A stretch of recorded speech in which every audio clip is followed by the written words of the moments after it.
So we're just gonna do a quick little review here of the new Cheaper by the Dozen movie remake that came out on Disney Plus, starring Zach Braff and Gabrielle Union as a mom and dad, taking over for Bonnie Hunt and Steve Carell in the remake back in 2003.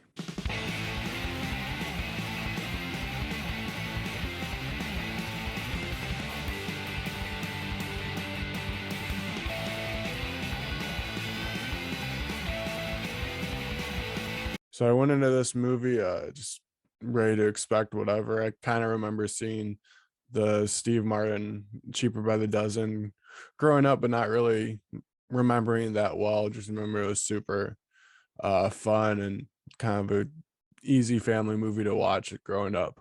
And this movie just tries and takes so many plot lines that just can't keep straight, and it felt like a lot was cut out of this movie, just trying to juggle all the kids, and they really shortened down the kids and made the 12 include the family and all that by, I guess, cutting parts probably too.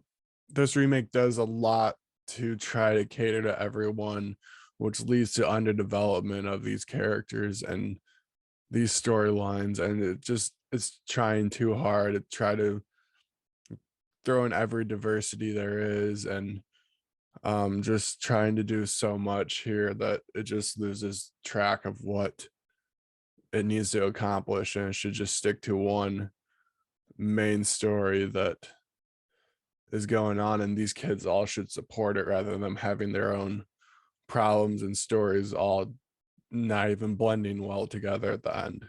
And in this Cheaper by the Dozen movie, there's no well-known kid actors in here. I don't recognize anyone. I remember the one before at Hilary Duff, the guy who played Superman in Smallville.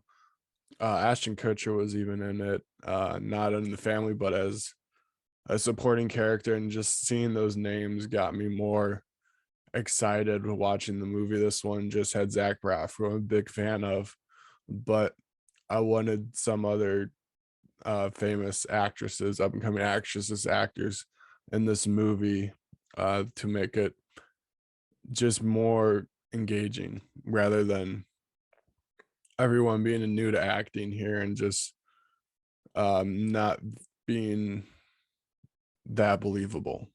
I think this movie also is very unbalanced too. It just gives a nice gloss over the movie, not showing anything bad, just showing the good stuff. It's like, look at this fancy new house. It shows a rich life and all that. And it's just hard for me to get invested in that. And they're in LA and they can afford all this stuff with all these kids, this beautiful mansion.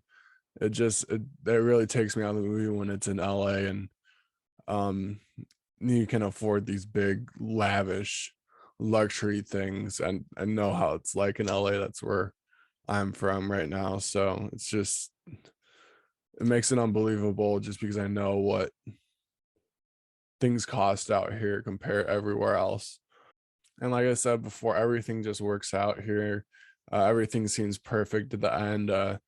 Both families come together after a divorce, and it's just not a messy divorce for either one of them, which I don't find believable. And just everyone loves everyone, gets along with everyone, and that's not what life is. It's a struggle. It felt very scripted, this whole movie. I know all movies are, but this one just felt very fake, very scripted, not very authentic to me. And I think that was one of the biggest downfalls. It does have some okay jokes. I like the fashion joke of what we wear now, suit versus no suit.